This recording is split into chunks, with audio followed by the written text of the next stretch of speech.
بسم الله الرحمن الرحيم الحمد لله رب العالمين والصلاة والسلام على سيدنا محمد وعلى آله وصحبه أجمعين أما بعد আমরা একটি নতুন ধারাবাহিক নিয়ে আলোচনা শুরু করতে যাচ্ছি। আলোচনাটি হবে বারজাকের জীবন নিয়ে। বারজাক হলো কিয়ামত এবং জান্নাত জাহান্নামের প্রাথমিক স্তর। আল্লাহ আমাদের সবাইকে জান্নাত নসিব করুন এবং জাহান্নাম থেকে রক্ষা করুন। তো আমরা ধারাবাহিকভাবে এগিয়ে যাচ্ছি কিয়ামতের আলামতগুলো থেকে মূল কিয়ামতের দিকে এবং তারপর আসবে কিয়ামতের পরে ঘটিতব্য বিষয়গুলো। আর কিছু আলোচনা হবে অন্তর্বর্তীকালীন বিষয়গুলো নিয়ে। সেই অন্তর্বর্তীকালীন বিষয়গুলোকে বলা হয় বারজাকের জীবন।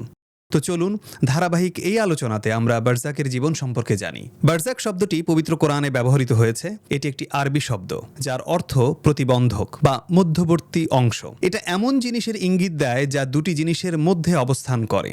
তবে বারজাক শব্দটিকে মহান আল্লাহ পার্থিব এবং অপার্থিব উভয় অর্থেই ব্যবহার করেছেন। পার্থিব অর্থের বিবেচনায় সূরা আর রহমানে আল্লাহ বলেছেন, مرج البحرين يلتقيان بينهما برزخ لا يبغيان অর্থাৎ তিনি দুটি সমুদ্রকে প্রবাহিত করেন। আর এই দুটি সমুদ্রের মাঝখানে কি? একটি বারজাক। তো এই বারজাক হলো পার্থিব বারজাক। এটা দৃশ্যমান একটি প্রতিবন্ধক। তো এখান থেকে আমরা বারজাকের অর্থ বুঝতে পারি। বারজাক অর্থ মধ্যবর্তী দৃশ্যমান কোনো জিনিস যা দুটো জিনিসকে পৃথক করে। প্রসঙ্গক্রমে আমাদের বেশিরভাগ স্কলার মারজাল বাহরাইনি ইয়ালতাকিয়ান এই আয়াতটিকে বুঝেছেন লোহিত সাগর এবং পারস্য সাগর হিসেবে। আর এক্ষেত্রে বারজাক হল আরব উপদ্বীপ। এটি অতীতের অধিকাংশ চিন্তাবিদদের মত। তো এটা এমন যেন আল্লাহ বলেছেন একটি সমুদ্র এখানে আরেকটি সমুদ্র ওখানে, তাদের মাঝখানে রয়েছে হেজাজ অঞ্চল অর্থাৎ মক্কা মদিনা। সুতরাং এটাই হলো বারজাক, যার কারণে দুটি সমুদ্র কখনো একত্রিত হতে পারে না। তো এটাই আমাদের কাছে ব্যাখ্যা করে যে বারজাক বলতে আসলে কি বোঝায়। বারজাক হলো মধ্যবর্তী কোনো জিনিস যা দুটি জিনিসকে পৃথক করে রাখে।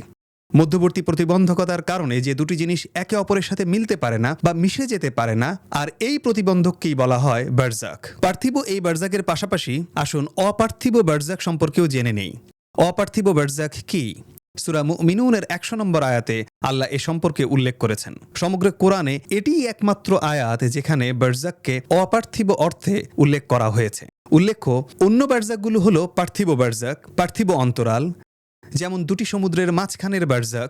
গোটা কোরআনে একমাত্র আয়াত যা দ্ব্যর্থহীনভাবে বারজাকের উল্লেখ করেছে মৃত্যু এবং কিয়ামতের মধ্যবর্তী অবস্থান হিসেবে, সেটা সূরা মুমিনুনের 100 নম্বর আয়াতে আল্লাহ উল্লেখ করেছেন যে মৃত্যুর পরে ومن ورائهم برزخ إلى يوم يبعثون অর্থাৎ তাদের সামনে রয়েছে একটি বারজাক যতদিন না পর্যন্ত তারা পুনরুত্থিত হবে। গোটা কোরআনে এটিই একমাত্র আয়াত যেখানে বারজাক শব্দটি ব্যবহার করা হয়েছে এমনভাবে যেভাবে আমরা এই আলোচনাটি করব। আর তা হলো এই জীবন এবং পরবর্তী জীবনের মাঝের অন্তরাল, সেই প্রতিবন্ধক হিসাবে। ومن ورائهم برزخ إلى يوم يبعثون অর্থাৎ মৃত্যুর পরে তাদের সামনে একটি বারজাক অপেক্ষমান রয়েছে যা পুনরুত্থান দিবস পর্যন্ত স্থায়ী হবে। এখন কোরআনে হয়তো অপার্থিব বারজাক সম্পর্কে স্পষ্টভাবে একটিমাত্র আয়াতই রয়েছে, কিন্তু অনেক আয়াতে এমন কিছু জিনিসের ইঙ্গিত রয়েছে যা মৃত্যুর পরে এবং পুনরুত্থানের আগে ঘটবে। এরকম বেশ কিছু আয়াত রয়েছে। তার সংখ্যা কত? স্কলারগণ এ নিয়ে ভিন্ন ভিন্ন মত দিয়েছেন। কোনো কোনো স্কলার বলেছেন 3টি, কেউ বলেছেন 5টি, কেউ এমনকি 7টি আয়াতের কথাও বলেছেন। এগুলো সবই ইঙ্গিতপূর্ণ। তো আমরা এর মধ্য থেকে 3টি নিয়ে আজকে আলোচনা করব। কোরআনে এমন কিছু আয়াত রয়েছে যা স্পষ্টভাবে নিশ্চিত করে যে মৃত্যুর পরে এবং কিয়ামতের আগে কিছু বিষয় ঘটবে। সেজন্য এগুলোকে বলা হয় বারজাকের বর্ণনা। সেই আয়াতগুলো কি কি? আমরা কয়েকটি আয়াত উল্লেখ করব এখানে। এর মধ্যে রয়েছে সূরা আত-তাওবার 101 নম্বর আয়াত। এখানে আল্লাহ উল্লেখ করেছেন, وممن حولكم من الأعراب منافقون ومن أهل المدينة অর্থাৎ তোমাদের আশেপাশের বেদুইনদের মধ্যে কিছু লোক মুনাফিক এবং মদিনাবাসীদের মধ্যেও কিছু লোক অতিমাত্রায় মুনাফিকিতে লিপ্ত। আল্লাহ বলেছেন, سنعذبهم مرتين ثم يردون إلى عذاب عظيم سنعذبهم مرتين অর্থাৎ আমি তাদেরকে 2বার শাস্তি দেব এবং তারপর আমি তাদেরকে জাহান্নামে নিক্ষেপ করব। سنعذبهم مرتين কাতাদা বলেন, প্রথম শাস্তি এই পৃথিবীতে, দ্বিতীয় শাস্তি কবরে, আর তারপর থাকবে জাহান্নাম। এখানে বারজাকের ইঙ্গিতটি বুঝতে পেরেছেন? سنعذبهم مرتين ثم يردون إلى عذاب عظيم. তো আমরা তাদেরকে শাস্তি দেব দুইবার, তারপর আমরা তাদেরকে জাহান্নামে নিক্ষেপ করব। এই শাস্তি দুটি কি? এই পৃথিবীতে তারা অপদস্থ হবে, এই পৃথিবীতে তারা অবাঞ্ছিত হিসেবে গণ্য হবে, এই পৃথিবীতে তারা দুর্দশার শিকার হবে। এরপর আরেকটি শাস্তি রয়েছে জাহান্নামের পূর্বে। সেই শাস্তিটি কি? সেটা অবশ্যই একটি নির্দিষ্ট সময়ে হওয়ার কথা, আর তা হলো বারজাক। তো এটা ইঙ্গিতপূর্ণ একটা উল্লেখ, ইঙ্গিতপূর্ণ কারণ নাম উল্লেখ করা হয়নি, তাই আমাদের স্কলারগণ এটা থেকেই বারজাকের ইঙ্গিত গ্রহণ করেছেন। আরেকটি ইঙ্গিতপূর্ণ আয়াত হলো সূরা আত-তুরের 47 নম্বর আয়াত। সূরা তুরের 47 নম্বর আয়াত। সূরা তুরে আল্লাহ জাহান্নামের আগুনের কথা উল্লেখ করেছেন, অপরাধীদের জাহান্নামে প্রেরণের কথা উল্লেখ করেছেন, আর তারপর 47 নম্বর আয়াতে তিনি উল্লেখ করেছেন وإن للذين ظلموا عذابا دون ذلك ولكن أكثرهم لا يعلمون. অর্থাৎ যারা জুলুম করেছে, এখানে জুলুম অর্থ শিরক, অর্থাৎ যারা আল্লাহ ছাড়া অন্য কারো উপাসনা করেছে তাদেরকে আরও একটি শাস্তি দেয়া হবে। খেয়াল করুন, আগের আয়াতটি জাহান্নাম নিয়ে। জাহান্নামই তাদের একমাত্র শাস্তি নয়, আরও একটি শাস্তি রয়েছে যা জাহান্নামের চেয়ে অপেক্ষাকৃত কম। وإن للذين ظلموا عذابا دون ذلك. অর্থাৎ তারা আরও একটি শাস্তি পাবে যা জাহান্নামের চাইতে নিম্নতর। জাহান্নামের চাইতে নিম্নতর অথবা অপেক্ষাকৃত কম শাস্তি কোনটা? এটা হলো বারজাক। আর ইবনে আব্বাস বিশেষভাবে এই আয়াতটি উদ্ধৃতি দিয়ে বলেছেন এটাই কবরের আযাব। তারা শাস্তি পাবে দুনা জালিক। আরবিতে দুনা জালিক অর্থ তার চেয়ে নিম্নতর। ইবনে আব্বাস বলেছেন দুনা জালিক হলো কবরের আযাবের প্রতি ইঙ্গিত। তাই আমরা আরেকটি ইঙ্গিতপূর্ণ আয়াত পেলাম এমন কিছু বিষয় সম্পর্কে যা ঘটবে মৃত্যুর পরে এবং কিয়ামতের আগে। ইঙ্গিতপূর্ণ আয়াতগুলোর মধ্যে পরবর্তী আলোচ্য আয়াতটি সম্ভবত সবচেয়ে স্পষ্ট। সরাসরি বারজাক শব্দটি উল্লেখ রয়েছে একটি আয়াতে।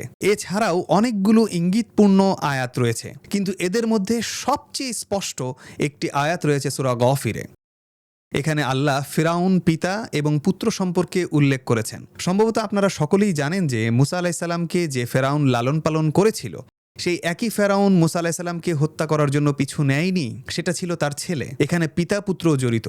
তো যেই ফেরাউন মুসা আলাইহিস সালামকে পালক সন্তান হিসেবে গ্রহণ করেছিল সে মারা গিয়েছিল। তারপর তার পুত্র ক্ষমতাসীন হন, আর তখন মুসা আলাইহিস সালাম নবুয়ত লাভ করেন এবং তাকে সেই ফেরাউনের কাছে প্রেরণ করা হয়। এখানে ফেরাউন পিতা ও পুত্র, দুই ফেরাউন একসাথে জড়িত।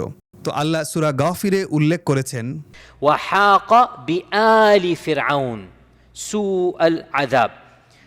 আযাব অর্থ ফেরাউন পরিবারকে কঠিন শাস্তি পরিবেষ্টন করল। সেই শাস্তিটি কি? মনোযোগ দিয়ে শুনুন। النار يعرضون عليها غدوا وعشيا ويوم القيامة أدخلوا آل فرعون أشد العذاب. অর্থাৎ জাহান্নামের আগুন সকাল সন্ধ্যায় তাকে দেখানো হবে, তাদের নিকটে আনা হবে। النار يعرضون عليها. আগুনের আঁচে তাদেরকে ঝলসানো হবে, কিন্তু সরাসরি নয়। আরদা অর্থ প্রদর্শন করা, নিকটে আনা। তো ইউরদুনা আলাইহা অর্থ তাদেরকে জাহান্নামের নিকটে আনা হবে, অথবা জাহান্নামকে তাদের নিকটে আনা হবে সকাল এবং সন্ধ্যায়। তারপর যখন কিয়ামত সংগঠিত হবে, এটা বলা হবে যে জাহান্নামের আগুনে প্রবেশ করো এবং নিকৃষ্টতম শাস্তি ভোগ করো। দেখতে পাচ্ছেন এটা কতটা স্পষ্ট? তারপর যখন কিয়ামত সংগঠিত হবে, ويوم القيامة أدخلوا آل فرعون. তো কিয়ামতের আগে কি ঘটেছে? তারা জাহান্নামে প্রবেশ করেনি, তারা জাহান্নামের ভিতরে নেই। তাহলে কি ঘটেছে? তাদেরকে জাহান্নাম প্রদর্শন করা হচ্ছে, জাহান্নামকে তাদের নিকটে নিয়ে আসা হচ্ছে। النار يعرضون عليها غدوا وعشيا. তো সকাল সন্ধ্যায় তাদেরকে জাহান্নাম দেখানো হচ্ছে। তারপর যখন কিয়ামত সংগঠিত হবে, আল্লাহ বলবেন তাদেরকে জাহান্নামে প্রবেশ করাও। তো কিয়ামতের আগে কি ঘটেছিল? বারজাক এবং কবরের আযাব। তো আমরা এখানে কোরআন থেকে বেশ কিছু প্রমাণ পাচ্ছি যে মৃত্যুর পরে এবং কিয়ামতের আগে কিছু একটা রয়েছে, আর এই সময়কালটি বারজাক হিসেবে পরিচিত। আর এই বিষয়টি নিয়ে এই ধারাবাহিক এই আলোচনাগুলো আমরা করব। বারজাক সম্পর্কে আমাদের অনেক বেশি কিছু জানা নেই। এ সম্পর্কে আমাদের সকল জ্ঞান হলো মূলত ইলমুল গাইবের অন্তর্ভুক্ত। আমরা চিন্তা দিয়ে বারজাককে উদ্ঘাটন করতে পারবো না। বারজাক হলো ইলমুল গাইবের অংশ। কোরআন এবং সুন্নায় এ বিষয়ে যা এসেছে তা আমরা বিশ্বাস করি। তো বারজাক কখন শুরু হয় এবং কখন শেষ হয়? বারজাক শুরু হয় সেই মুহূর্তে যখন দেহ থেকে স্থায়ীভাবে রূহ বেরিয়ে যায়, আর বারজাকের পরিসমাপ্তি ঘটে তখন যখন সর্বশেষ সিংগায় ফু দেয়া হবে। এটাই বারজাক, ঠিক আছে? তো বারজাক শুরু হয় তখন যখন রূহ স্থায়ীভাবে দেহ ত্যাগ করে, আর বারজাক শেষ হয় তখন যখন সর্বশেষ সিংগায় ফু দেয়া হবে এবং সকল মানুষকে পুনরুত্থিত করা হবে। এখন আপনার হয়তো মনে হতে পারে যে কোনো কোনো মানুষের বারজাক অন্যদের তুলনায় দীর্ঘমেয়াদী, তবে বারজাকের উপস্থিতি আমাদের স্থান এবং কালের ঊর্ধ্বে। কেউ যদি 10,000 বছর আগে মারা যেয়ে থাকে এবং অন্য কেউ মারা গেল 1,000 বা 2,000 বছর পর, কেয়ামতের এখনও কত বছর বাকি তা আল্লাহই ভালো জানেন। তাদের উভয়ের বারজাক হয়তো একে অপরের চেয়ে কম বেশি বা ভিন্নতর নাও হতে পারে, কারণ বারজাকের জগতের সময় এই পৃথিবীর জগতের সময়ের মতো নয়। সেখানকার সময়ের মাত্রা সম্পূর্ণ ভিন্ন। আমরা পরে এ নিয়ে আলোচনায় আসব। ইমানদারদের জন্য বারজাক হবে দ্রুত এবং সহজতর একটি স্থান। তাদের কাছে এটা হবে সংক্ষিপ্ত, শান্তিময় একটি অবস্থান। কিন্তু ইমানদার ছাড়া অন্যদের জন্য বারজাককে অনন্তকালের মতো মনে হবে। নাউজুবিল্লাহ। যদি তারা পৃথিবীর সর্বশেষ প্রজন্মের মানুষ হয়েও থাকে, তারা মনে করবে যে অনন্তকাল তারা সেখানে রয়েছে। তো আমাদের পৃথিবীর বিবেচনায় বারজাকের সময়কাল অপ্রাসঙ্গিক এবং এটা পৃথক সময়কাল, এটা আমাদের সাথে সম্পর্কহীন। বারজাকের ধারণাটি উপলব্ধি করতে হলে অত্যন্ত সংক্ষেপে আমাদেরকে একটি বিষয় জেনে নিতে হবে।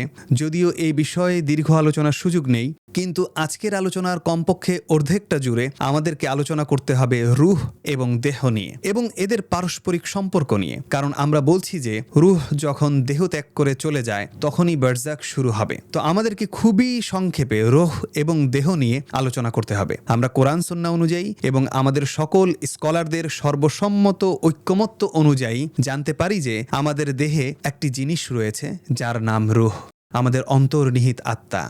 আর আল্লাহ বহু আয়াতে এর উল্লেখ করেছেন। ويسألونك عن الروح অর্থাৎ তারা আপনাকে রূহ সম্পর্কে জিজ্ঞাসা করে, রূহ জিনিসটা কি? قل الروح من أمر ربي وما أوتيتم من العلم إلا قليلا। তাদেরকে বলুন, জবাবে তাদেরকে বলুন, রূহ হলো তোমার প্রভুর একটি আদেশ, তোমার রবের নির্দেশ অথবা তার জ্ঞানের অংশ, আর তোমাদেরকে কোনো জ্ঞানই প্রদান করা হয়নি খুবই অল্প পরিমাণ ছাড়া। সূরা ইসরার এই আয়াতটি গভীর তাৎপর্যপূর্ণ। রূহ সম্পর্কে আমাদের সংক্ষিপ্ত আলোচনা এটি দিয়েই আমরা শুরু করব। রূহ সম্পর্কে আমাদের অতি স্বল্প জ্ঞান রয়েছে, কারণ আল্লাহ এমনটিই বলেছেন। বনী ইসরাইল অর্থাৎ ইহুদিরা রাসূল সাল্লাল্লাহু আলাইহি সাল্লামকে পরীক্ষা করতে চেয়েছিল। তারা তাকে 3টি প্রশ্ন করেছিল। এর মধ্যে একটি হলো, তারা কুরাইশদের বলেছিল সেই নবীকে গিয়ে জিজ্ঞেস করো যে রূহ কি। তারা তাকে পরীক্ষা করতে চেয়েছিল। কিছু কিছু স্কলার বলেছেন যে পরীক্ষাটি ছিল এরকম, সে যদি এর জবাবে অনেক তথ্য প্রদান করেন, এটা প্রমাণ করবে যে সে একজন মিথ্যা নবী, নাউজুবিল্লাহ, কারণ রূহ সম্পর্কে কেউই জানে না। তো এটা ছিল একটা ফাঁদ। সে যেহেতু নবুয়তের দাবি করেছে, তাকে রূহ সম্পর্কে জিজ্ঞাসা করো। সে যদি রূহ নিয়ে দীর্ঘ দার্শনিক মতবাদ প্রদান করেন, তাহলে সেটা হবে একটা জালিয়াতি, ভণ্ডামি, কারণ রূহ সম্পর্কে কেউ বিস্তারিত বলতে পারবে না। তো জবাবটি কি ছিল? তারা আপনাকে রূহ সম্পর্কে জিজ্ঞাসা করে, তাদেরকে বলুন যে রূহ সম্পর্কে তোমাদের কোনো জ্ঞান নেই। তিনি সেই পরীক্ষায় উত্তীর্ণ হলেন। বুঝতে পারছেন? তিনি সেই পরীক্ষায় উত্তীর্ণ হলেন কারণ রূহ সম্পর্কে কারোরই বিস্তারিত জ্ঞান নেই। রূহ সম্পর্কে আমাদের জ্ঞান খুবই স্বল্প, যেমনটা কোরআন আমাদেরকে বলেছে। আর আমার কাছে একটা বিষয় বেশ কৌতূহল জাগিয়েছে। পৃথিবীর সকল সভ্যতা এবং কোনো ব্যতিক্রম ছাড়া পৃথিবীর সকল বৃহৎ ধর্মেই মানবাত্মার ধারণাটি রয়েছে। প্রাচীন চাইনিজরা, হিন্দু, বৌদ্ধ, খ্রিস্টান, শিখ, মুসলিম, ইব্রাহিমের উত্তরসূরি দাবিদার ধর্মগুলো, এমনকি গ্রিক দার্শনিকগণ প্লেটো এবং সক্রেটিস, আর তারা কোনো অহির জ্ঞানের সাথে সম্পৃক্তও ছিল না। তাদেরও রূহ সম্পর্কে ধারণা ছিল। রূহের ধারণাটি এমন একটি বিষয় যা সকল সভ্যতায় ছড়িয়ে পড়েছে। সকল সভ্যতাই সত্যায়ন করছে যে আত্মার অস্তিত্ব রয়েছে। শুধুমাত্র আধুনিক যুগের কিছু কল্পবিজ্ঞানী ছাড়া, যারা এমন সকল বিষয়ে অস্বীকার করে যা তারা উপলব্ধি করতে পারে না। তাই তারা বলে যে রূহ বলতে কিছু নেই, কারণ বিজ্ঞান এটা প্রমাণ করতে পারে না। তাদের কথা বাদ দেন। মানব ইতিহাসের সকল সভ্যতা বিশ্বাস করে যে আত্মা এবং দেহের আলাদা অস্তিত্ব রয়েছে। আর আমরা সকলে কোরআন এবং সুন্নাহ থেকেও এটা জানতে পারি। একদিন আমরা আদম আলাইহিসসালামের সৃষ্টি নিয়ে দীর্ঘ আলোচনা করব, কিন্তু আমরা সকলেই বুঝতে পারি যে আদম আলাইহিসসালামকে যেই জিনিসটি প্রকৃত আদমে পরিণত করেছিল তা হলো রূহ। এর পূর্বে আদম ছিলেন তিন, আদম ছিলেন তরব, আদম ছিলেন মাটি। রূহ দেওয়ার আগে আদম ছিলেন মাটির পুতুল। আল্লাহ কোরআনে বলেছেন, فإذا سويته ونفخت فيه من روحي فقعوا له ساجدين। অর্থাৎ যখন আমি তাকে আকৃতি দান করব এবং তার ভিতরে আমার রূহ ফুঁকে দিব, এরপর তার সামনে সেজদা অবনত হও। আর রাসূল সাল্লাল্লাহু আলাইহি সাল্লাম আমাদেরকে বলেছেন, আল্লাহ যখন আদম আলাইহিস সালামকে মাটি থেকে আকৃতি দান করলেন, তিনি দেহটিকে সেখানে রেখে দিলেন। এরপর ইবলিস আসলো এবং সে এই ফাঁকা দেহটিকে পর্যবেক্ষণ করতে লাগলো। আর সে দেহটিকে ঠকঠক শব্দ করে আঘাত করতে লাগলো। আরবিতে ঠকঠক শব্দ করাকে বলা হয় সলসল। صلصال من حمأ مسنون صلصال।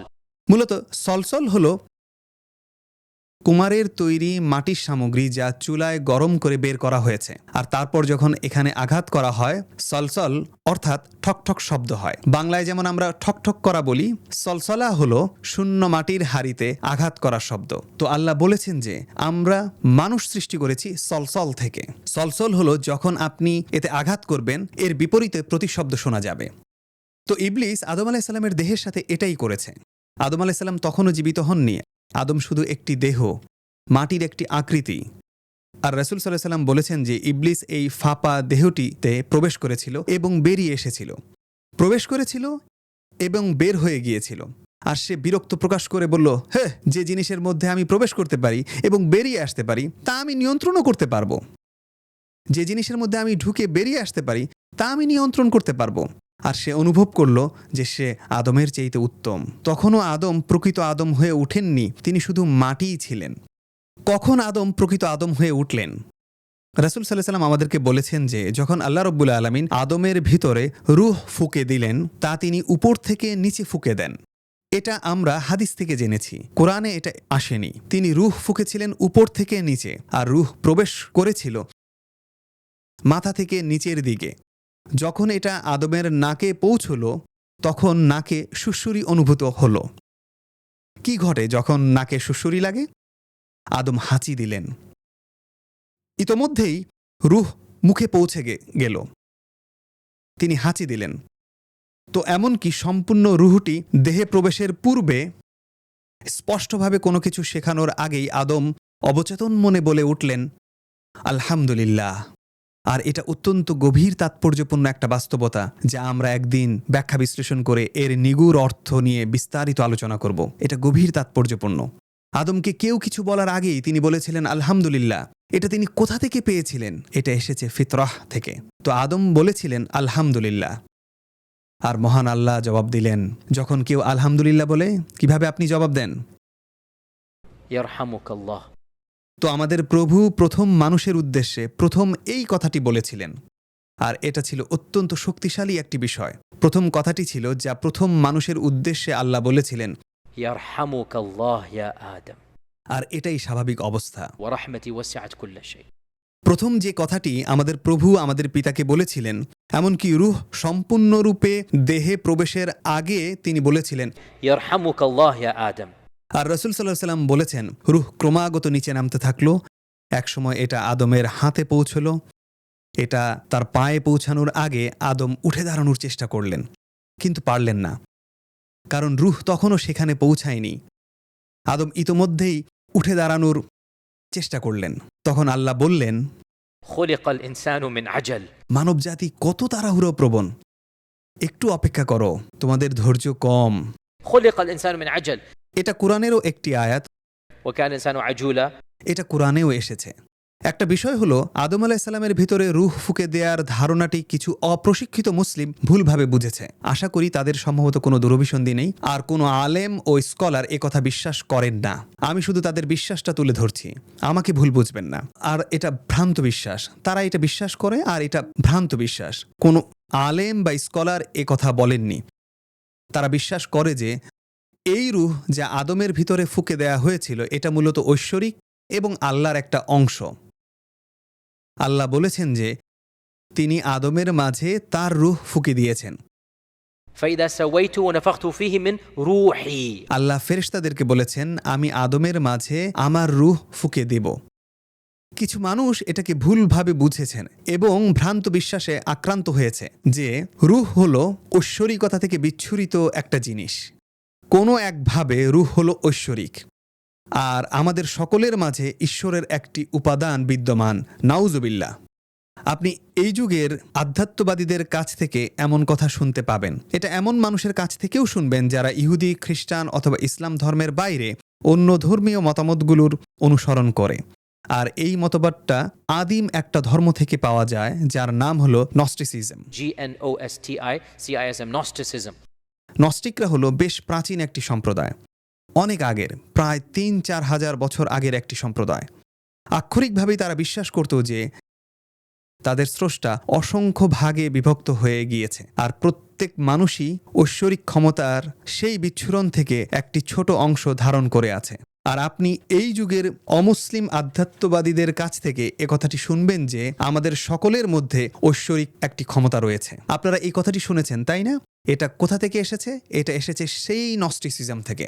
আর দুর্ভাগ্যবশত কিছু মুসলিম এই মতবাদটি নস্টিকদের কাছ থেকে শুনে হয়তো কোরআনের আয়াতটি পাঠ করতে গিয়ে সঠিকভাবে বুঝতে না পেরে বলে ওঠে, আল্লাহ এখানে বলেছেন তিনি আদমের মধ্যে তার রূহ ফুঁকে দিয়েছেন।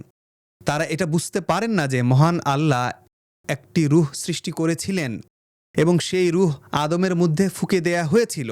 সেই রূহটি আল্লাহ নয়, নাউজুবিল্লাহ। আদমের মাঝে ঐশ্বরিক বৈশিষ্ট্য ছিল না, নাউজুবিল্লাহ। আদম হলেন সৃষ্টি, রূহ হলো সৃষ্টি। রূহ স্রষ্টা নয়, রূহ সৃষ্টিকর্তা নয়। কোনো জিনিসকে সম্মানিত করার জন্য মহান আল্লাহ সেই জিনিসকে নিজের বলে উল্লেখ করেছেন। যখন আল্লাহ বলেন তার ঘরটি একটি সৃষ্টি, এটা বাইতুল্লাহ বা কাবা। যখন আল্লাহ বলেন তার রসুল, রাসুল হলেন সৃষ্টি, রাসুল স্রষ্টা নন। আল্লাহ বলেছেন নাকাতুল্লাহি ওয়া সুকিয়াহা, অর্থাৎ আল্লাহর উটটি হলো সালেহ আলাইহিস সালামের মুজিজা। নাকাতুল্লাহ, আল্লাহর উট, আল্লাহ উটটিকে তার উট বলেছেন। এখানে উটটি কি সৃষ্টি নাকি স্রষ্টা? এটা সৃষ্ট বস্তু, অবশ্যই এটা সৃষ্ট বস্তু। যখনই আল্লাহ কোনো কিছুকে নিজের বলে উল্লেখ করেন, আর এটা যদি কোনো বস্তুগত জিনিস হয়, তাহলে বুঝবেন জিনিসটাকে সম্মানিত করার জন্য এভাবে বলা হয়েছে। আল্লাহ এই জিনিসটাকে সম্মানিত করতে চেয়েছেন এটা বলে যে আমার লাম্মা কামা আবুদুল্লাহ, আমার বান্দা, আমার রসুল, রাসূলুল্লাহ, আমার ঘর, আমার উট, আমার রূহ। এর অর্থ এটা না, নাউজুবিল্লাহ, নাউজুবিল্লাহ, আল্লাহর একটি অংশ আদমের মধ্যে প্রবেশ করেছিল, নাউজুবিল্লাহ। কোনো মুসলিম স্কলার এটা বলেননি। এটা শুধুই একটি ভ্রান্ত ধারণা যা কিছু মুসলিম নস্টিকদের কাছ থেকে নিয়ে বিশ্বাস করতে শুরু করেছে। হৃদয় দিয়ে চিন্তা করুন, যখন আল্লাহ বলেছেন আমি আদমের মধ্যে আমার রূহ ফুঁকে দিলাম, তিনি মূলত বলেছেন তিনি এমন কিছু সৃষ্টি করেছেন যা অত্যন্ত বিস্ময়কর। আর এটা এতটাই বিস্ময়কর যে আল্লাহ বলেছেন এটা আমার রূহ। বুঝতে পেরেছেন? রূহ হলো সৃষ্টি, এটা আল্লাহর অংশ নয়। আর এটা বিস্ময়কর একটা সৃষ্টি, এটা বরকতময় একটা সৃষ্টি, এটা এমন একটা সৃষ্টি যা আমরা কখনোই অনুধাবন করতে পারবো না। তো আল্লাহ বলেছেন এটা আমার সৃষ্টি, এটা আমার রূহ। তাই আল্লাহ বলেছেন যে আমি আদমের মাঝে আমার রূহ ফুঁকে দিলাম। সুতরাং আদম আলাইহিস সালামের রূহ স্বয়ং আল্লাহই সৃষ্টি করেছেন। সেজন্যই কোরআনে আল্লাহ তাআলা বলেছেন কুল রূহু মিন আমরি রাব্বি, আদমের রূহ সৃষ্টি করেছেন আল্লাহ। আর আদমকে সম্মানিত করার জন্য আল্লাহ আদমের দেহে রূহ ফুঁকে দিয়েছিলেন। কিভাবে দিয়েছিলেন তা আমরা কখনোই বুঝতে পারবো না, আমরা এ বিষয়ে চিন্তা করি না। আল্লাহ আদমের দেহে রূহ ফুঁকে দিয়েছিলেন। রূহ একটি সৃষ্টি, দেহটি একটি সৃষ্টি, আদমও একটি সৃষ্টি। বিষয়টি উপলব্ধি করুন। আল্লাহ এটা কিভাবে করেছেন তা আমরা কখনোই বুঝতে পারবো না।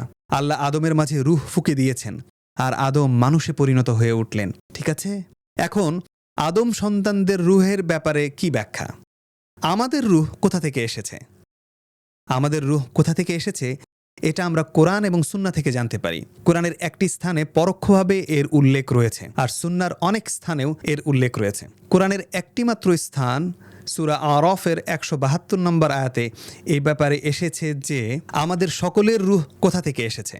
এছাড়া ৩-৪টি হাদিসেও একই ধরনের বর্ণনা রয়েছে। সূরা আরাফের ১৭২ নম্বর আয়াতে কি রয়েছে? আল্লাহ বলেছেন وَإِذْ أَخَذَ رَبُّكَ مِنْ بَنِي آدَمَ مِنْ ظُهُورِهِمْ ذُرِّيَّتَهُمْ অর্থাৎ স্মরণ করো যখনই আল্লাহ বলেছেন, وإذ এর অর্থ স্মরণ করো, وإذ أخذ ربك من بني آدم من ظهورهم অর্থাৎ স্মরণ করো যখন আল্লাহ আদম সন্তানদের পিঠ থেকে তাদের সন্তানদেরকে বের করে এনেছিলেন। وأشهدهم على أنفسهم অর্থাৎ তিনি তাদেরকে নিজেদেরকে দিয়ে নিজেদের বিরুদ্ধে সাক্ষ্য নিয়েছিলেন, তারা তাদের নিজেদের বিরুদ্ধে সাক্ষ্য দিয়েছিল। এখন এই আয়াতটিকে হাদিসের আলোকে বুঝতে হবে। হাদিস আমাদেরকে আরও বিস্তারিত চিত্র প্রদান করে। কি ঘটেছিল? হাদিস আমাদেরকে বলছে, আমি ৩-৪টি হাদিসকে একত্রিত করে তার মর্মার্থটি বর্ণনা করছি। হাদিসগুলো রয়েছে সহিহ মুসলিমে, মুস্তাদরক আল হাকিমে, আর আবু দাউদ শরীফেও কিছুটা উল্লেখ রয়েছে। এই সব হাদিসকে একত্র করবেন। আমি এই সবগুলো হাদিসের মিশ্রণে ঘটনাটি উল্লেখ করছি। হাদিস থেকে আমরা এভাবে জানতে পারি যে আদম আলাইহিস সালাম এই পৃথিবীতে নেমে আসলেন আর মহান আল্লাহ তার তওবা কবুল করলেন।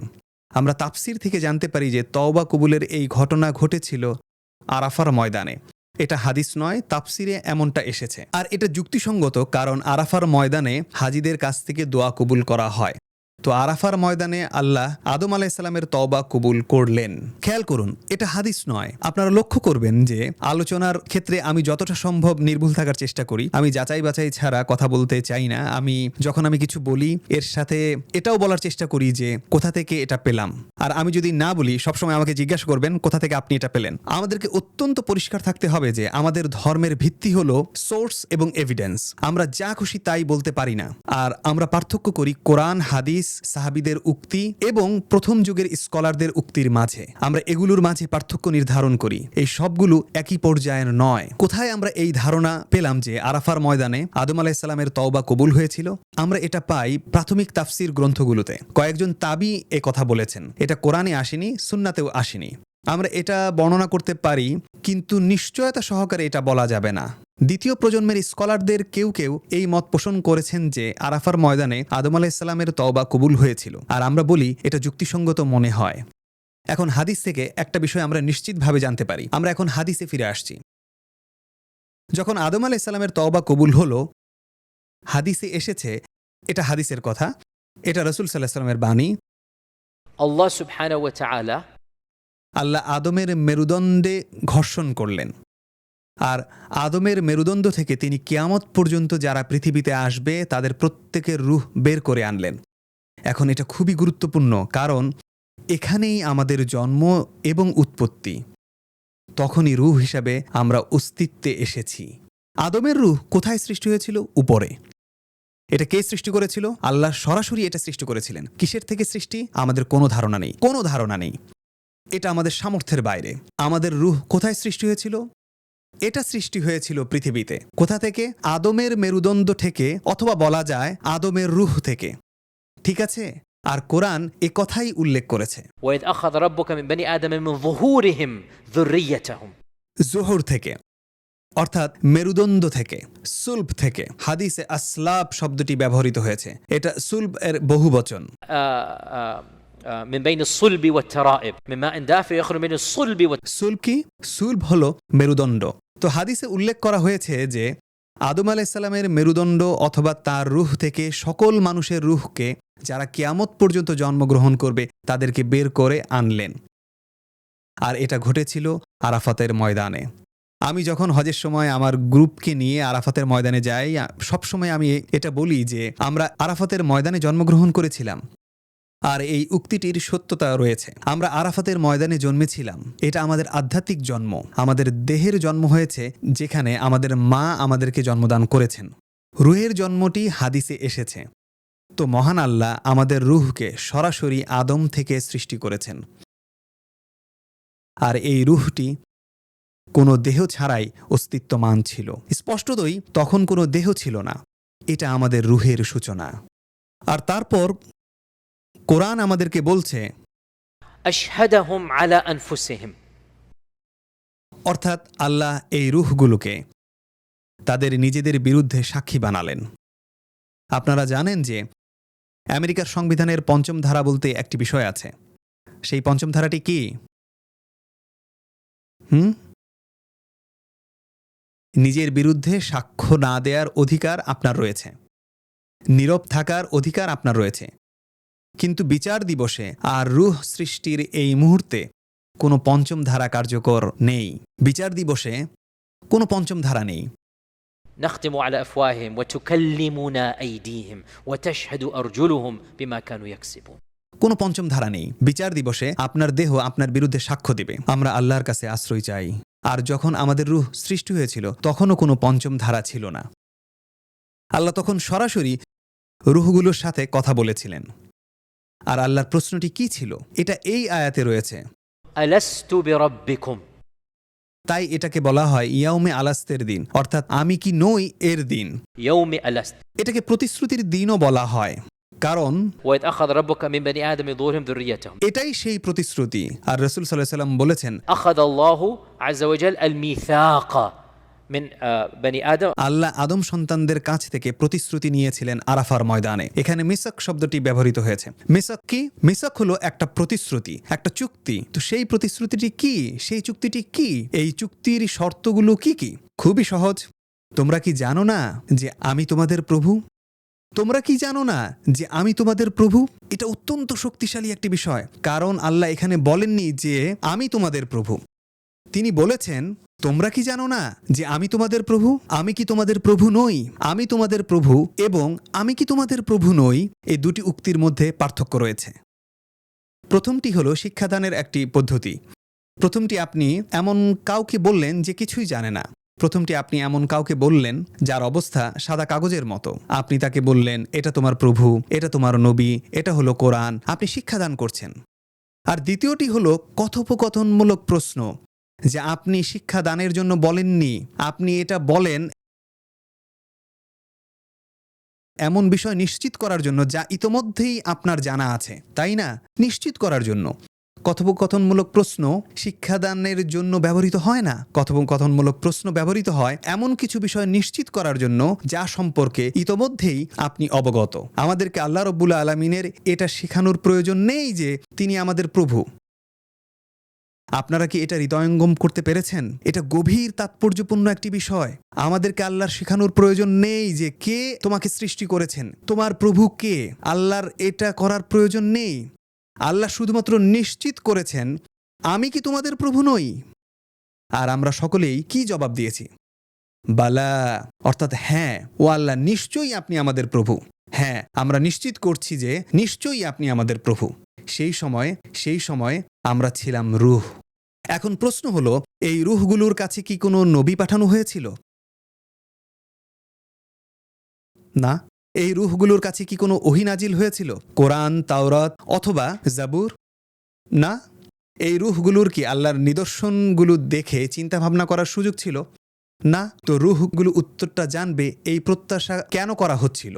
যখন কোনো ওহী ছিল না, কোনো নবী ছিলেন না, চিন্তা গবেষণার জন্য কোনো নিদর্শন ছিল না, তারা জানবে এই প্রত্যাশা কিভাবে করা হয়েছে? এর জবাব হলো ফিতরাহ, রূহের মধ্যে যা সন্নিবেশিত করে আল্লাহ সৃষ্টি করেছেন। ফিতরা হলো এমন কিছু যা আমাদের মধ্যে বদ্ধমূল হয়ে আছে। فطرة الله التي فطر الناس عليها. তো রূহগুলো আল্লাহর সামনে ছড়ানো ছিটানো অবস্থায় ছিল। কিভাবে আমরা এটা জানলাম? হাদিস থেকে। فنثرهم بين يديه. রাসূল সাল্লাল্লাহু আলাইহি ওয়াসাল্লাম বলেন, আল্লাহ সকল রূহকে তার সামনে ছড়িয়ে ছিটিয়ে রাখলেন। আল্লাহ সকল রূহকে সামনে নিয়ে আসলেন। আদম আলাইহিস সালাম সেখানে ছিলেন, আর আমরা সকলে আদমের পেছনে ছিলাম। এটা ঘটেছে আরাফার ময়দানে। কতগুলো রূহ?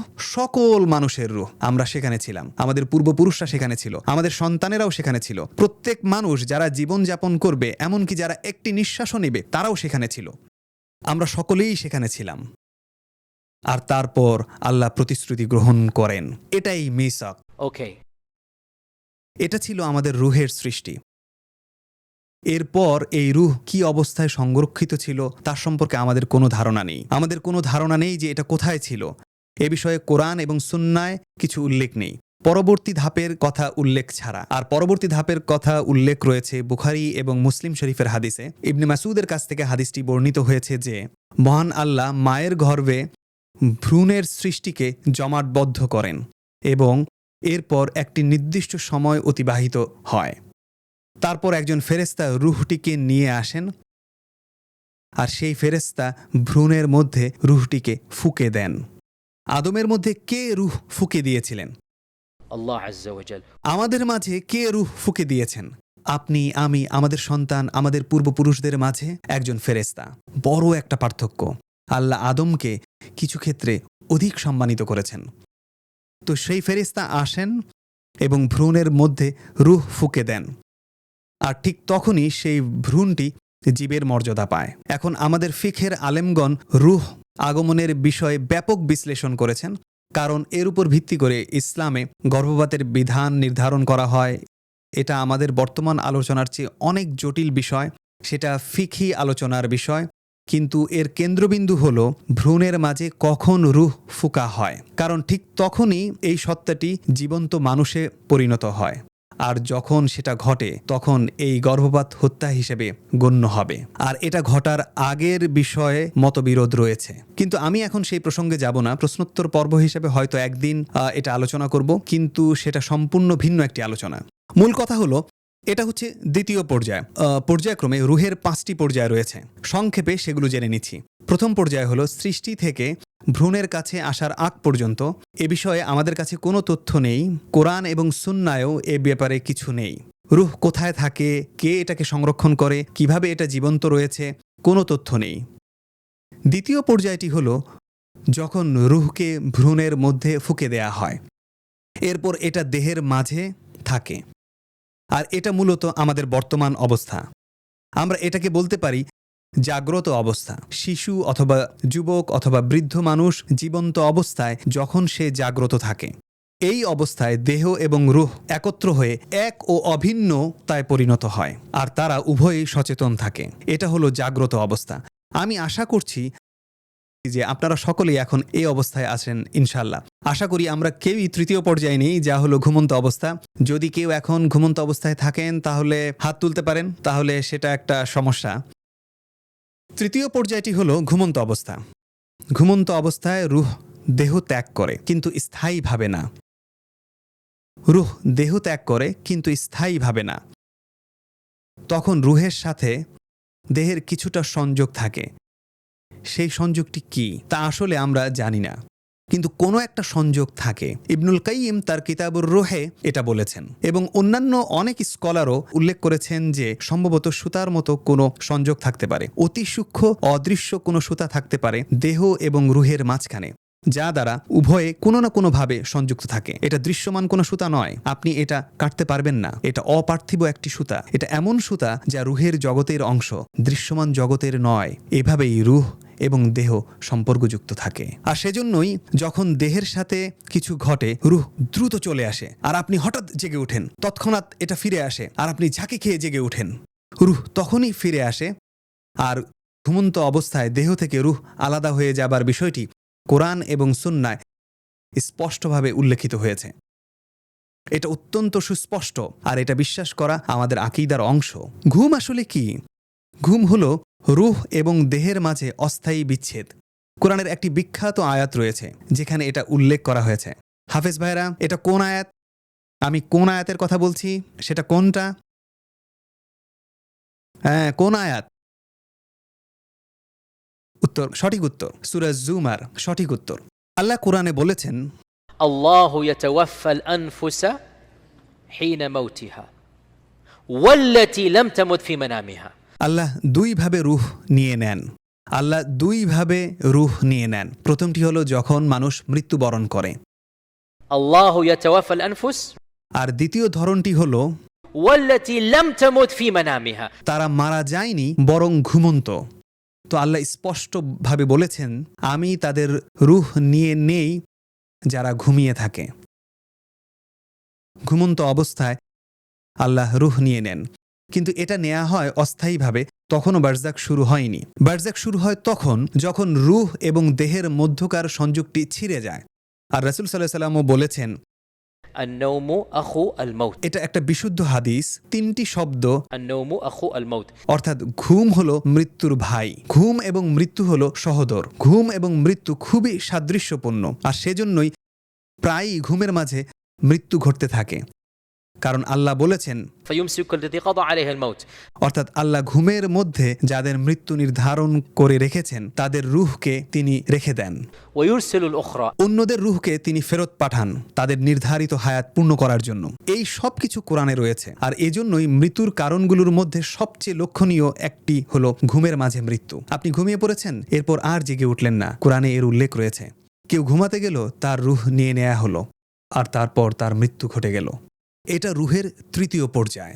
পর্যায়গুলো মুখস্থ করুন। এটা এমন বিষয় যা আমাদের সকলের জানা উচিত। প্রথমটি জন্মের আগে, দ্বিতীয় পর্যায় শুরু হয় মাতৃগর্ভ থেকে, আর এই পর্যায়েই আমরা এখন রয়েছি। আধুনিক বিজ্ঞান দেখ পেয়েছে যে এমনকি গর্ভের ভ্রূণও ঘুমন্ত এবং জাগ্রত অবস্থায় থাকে। এমনকি মাতৃগর্ভেও এমন অবস্থা থাকে যখন আপনি জাগ্রত থাকেন, এবং এমন অবস্থা থাকে যখন আপনি ঘুমন্ত থাকেন। سبحان الله. আল্লাহর সৃষ্টি কত অসাধারণ। এমনকি জন্মানোর আগেও সেই শিশুটি, মাতৃগর্ভে অবস্থিত শিশুটিও ঘুমন্ত এবং জাগ্রত অবস্থায় থাকে। আর তারপর শিশুটি যখন পৃথিবীতে আসে এবং আমরা এখন যে অবস্থায় রয়েছি, রূহ এবং দেহের পারস্পরিক সম্পর্কের বিবেচনায় আমরা সকলে এক ও অভিন্ন পর্যায়ে রয়েছি। তো দ্বিতীয় পর্যায়টি হলো জাগ্রত অবস্থা, তৃতীয় পর্যায় হলো ঘুমন্ত অবস্থা। যেহেতু ঘুম হলো মৃত্যুর ভাই, তাই জান্নাত এবং জাহান্নামে কোনো ঘুম থাকবে না, ঘুমের প্রয়োজন হবে না, কারণ তখন কোনো মৃত্যু থাকবে না। আপনি চিরকাল জাগ্রত থাকবেন, কফি পান করা ছাড়াই। চিন্তা করতে পারেন, আপনি চাইলে কফিও পান করতে পারবেন ইনশাআল্লাহ তাআলা, কারণ জান্নাতে আপনি হালাল যা চাইবেন তাই আপনি পান করতে পারবেন, আর কফি হালাল। তো আমি কোথায় চলে যাচ্ছি, সুবহানাল্লাহ, এই প্রসঙ্গটা কোথা থেকে চলে আসলো? আমি কি বলছিলাম, ভুলে গেছি কি নিয়ে কথা বলছিলাম। হ্যাঁ, জান্নাতে কোনো ঘুম থাকবে না, কারণ ঘুম জিনিসটা কি? রূহকে দেহ থেকে পৃথক করে ফেলা, আর জান্নাতে তা ঘটবে না। তাই জান্নাতে কোনো ঘুম থাকবে না, জান্নাতে আপনি কখনো ক্লান্ত হবেন না। এটা তৃতীয় পর্যায়। চতুর্থ পর্যায় হলো যে বিষয়ে আমরা এই ধারাবাহিকে আলোচনা করব, আর তা হলো বারজাখ। বারজাখ হলো এমন একটা সময়কাল যখন রূহ এবং দেহের সংযোগটি ছিঁড়ে যাবে।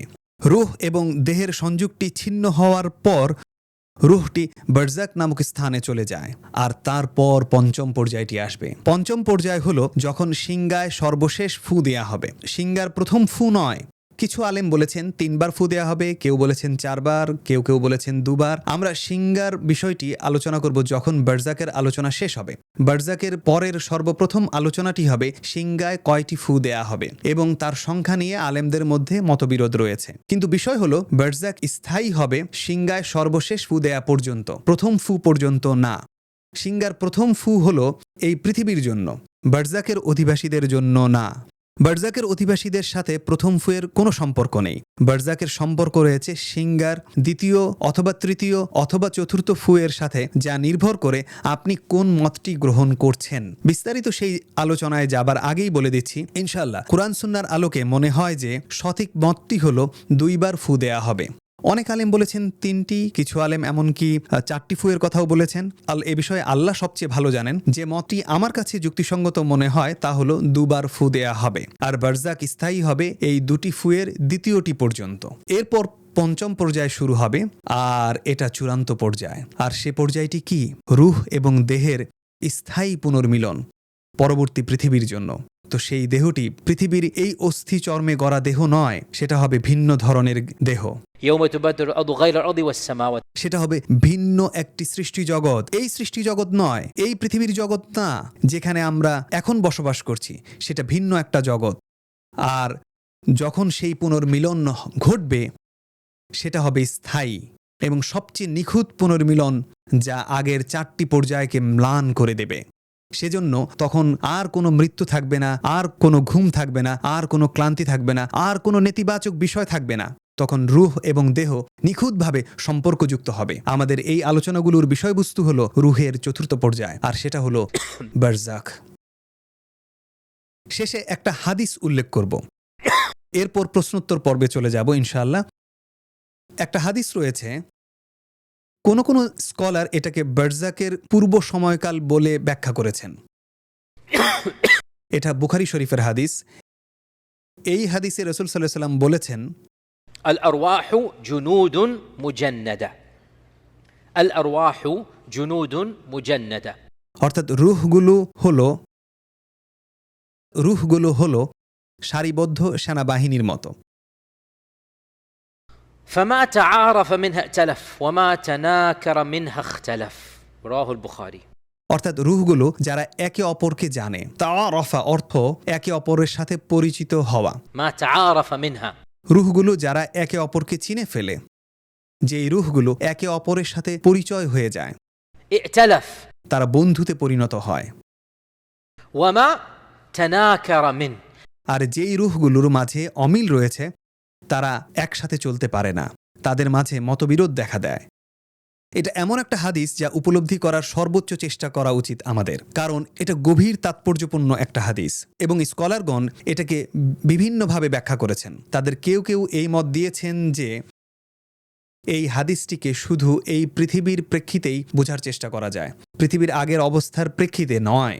পৃথিবীতে কিছু রুহ অন্য রুহের সাথে সামঞ্জস্য খুঁজে পায়, আর যখন কোনো রুহ অন্য রুহের সাথে মিল দেখতে পায় তখন তারা বন্ধু হয়ে যায়। আবার কিছু রুহ অন্য রুহকে পছন্দ করে না, তখন তারা বন্ধু হয় না, বরং শত্রুতে পরিণত হয়। এটা যুক্তিসঙ্গত একটা ব্যাখ্যা। اوكي তবে বেশ কিছু চিন্তাবিদ, এর মধ্যে ইবনে হাজাম রয়েছেন, তার আগেও আল খাত্তাবিও এটা বলেছেন, ইবনে হাজারও এই সম্পর্কে কিছুটা আলোচনা করেছেন, তারা এর থেকেও গভীরে চলে গিয়েছেন। এটা গভীর তাৎপর্যপূর্ণ আর এ বিষয়ে আল্লাহই সবচাইতে ভালো জানেন। তারা বলেছেন যে সম্ভবত এই জগতে আসার আগে যখন রুহগুলো সব একসাথে ছিল, কিছু রুহ অন্য রুহের সাথে বন্ধুত্বপূর্ণ হয়ে গিয়েছিল, আর যখন তারা একে অপরকে এই পৃথিবীতে খুঁজে পায় স্বয়ংক্রিয়ভাবে তারা এই পৃথিবীতেও বন্ধুতে পরিণত হয়, কারণ তারা আগেও বন্ধুত্বপূর্ণ অবস্থায় ছিল। আর কিছু রুহ সেই জগতে বৈরিতাপূর্ণ অবস্থায় ছিল, তাই এই পৃথিবীতেও যখন তারা একে অপরকে দেখতে পায় তাদের সম্পর্ক হয় শত্রুতাপূর্ণ। ঠিক আছে, আল্লাহ ভালো জানেন। এটা ইবনে হাজামের ব্যাখ্যা। হাদিসের ভাষার বিবেচনায় এই ব্যাখ্যাটিও করা সম্ভব। হাদিসটি হল الأرواح جنود مجندة فما تعارف منها ائتلف وما تناكر منها اختلف বুখারী। আর আল্লাহই সবচেয়ে ভালো জানেন। কিছু কিছু সাহাবীও এই মত পোষণ করেছিলেন বলে মনে হয়, কারণ এই হাদিসটির একটি ভার্সন মুসনাদ আবু ইয়ালাতে এভাবে এসেছে যে আয়েশা রাদিয়াল্লাহু আনহা রাসূল সাল্লাল্লাহু আলাইহি ওয়াসাল্লামের মৃত্যুর পর আয়েশা রাদিয়াল্লাহু তাআলা আনহুর জীবদ্দশায় মক্কায় এক নারী ছিল যাকে আমরা কৌতুক শিল্পী বলতে পারি। সে সবসময় হাস্যরস করত, বাস্তব ঘটনার মাঝেই কৌতুক সৃষ্টি করত। সে এর জন্য সুপরিচিত ছিল, সবসময় কৌতুক করা, মজা করা, এই ধরনের ব্যক্তিত্ব। যখন সে মক্কা থেকে মদিনায় আসলো, যে নারীর সাথে তার সবচেয়ে ভালো বন্ধুত্ব হয়েছিল সেও মদিনাতে একই কাজ করত। সেও মদিনাতে সর্বদা হাস্যরস এবং কৌতুক করার জন্য সুপরিচিত ছিল। তো যখন এই খবর আয়েশা রাদিয়াল্লাহু তাআলা আনহুর কাছে পৌঁছলো, তিনি বললেন, আমার প্রিয়তম সত্য কথা বলেছেন। সাদাকা হিব্বি, আমার প্রিয়তম অর্থাৎ রাসূল সাল্লাল্লাহু আলাইহি ওয়াসাল্লাম সত্য বলেছেন। তারপর তিনি এই হাদিসটি বর্ণনা করেন। তো সেই প্রেক্ষাপটটি কি? এই দুইজন একে অপরকে চিনত না, কিন্তু যখনই তাদের সাক্ষাৎ হলো তারা সবচেয়ে ভালো বন্ধুতে পরিণত হলো। এটা কিভাবে ঘটল? দৈহিক সাক্ষাৎ ঘটার আগে তাদের রুহের মাঝে একটি সংযোগ ছিল, আর সেজন্যই যখন তাদের প্রথম সাক্ষাৎ ঘটে তখন তারা ভালো বন্ধুতে পরিণত হয়। আর সুবহানাল্লাহ, আমাদেরকে বলতেই হবে, আল্লাহর শপথ, এটা অত্যন্ত বিস্ময়কর একটা ব্যাপার যে কখনো কখনো কারো সাথে আপনার প্রথমবারের মতো সাক্ষাৎ হয়, আর 15-20 মিনিটের কথোপকথনে আপনি বুঝতে পারেন যে এই মানুষটির ব্যক্তিত্ব আমার সাথে বেশ ভালোভাবেই মিলবে, এই ভাইটির সাথে আমার সম্পর্ক ভালো হবে, অথবা বোনেরাও বুঝতে পারেন যে এই বোনটির সাথে আমার বেশ ভালো বন্ধুত্ব হবে। আবার কখনো কখনো কারো সাথে আপনার 10 বার বা 20 বার সাক্ষাৎ হয়, আর আপনি বলেন, হ্যাঁ সে মোটামুটি ভালো, আসসালামু আলাইকুম, ওয়ালাইকুম আসসালাম, এতটুকুই যথেষ্ট। কিভাবে আপনি জানেন?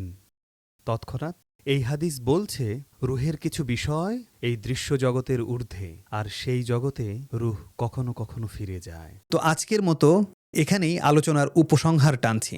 আমি আমার প্রতিটি আলোচনা 1 ঘন্টার মধ্যে শেষ করার চেষ্টা করব। একটি আলোচনায় অনেক বেশি তথ্য দিয়ে আপনাদেরকে ভারাক্রান্ত করতে চাই না।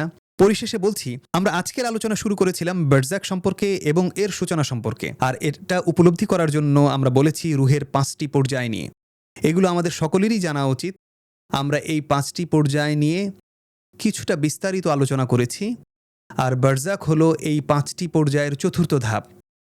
পরবর্তী পর্বে আমাদের আলোচনার বিষয় হবে মৃত্যু, অর্থাৎ রূহ যখন দেহ ত্যাগ করে। আমরা কিছুটা আলোচনা করব মৃত্যুর বাস্তবতা নিয়ে এবং মৃত্যুর পরে যা ঘটবে তা নিয়ে আলোচনা করব ইনশাআল্লাহ।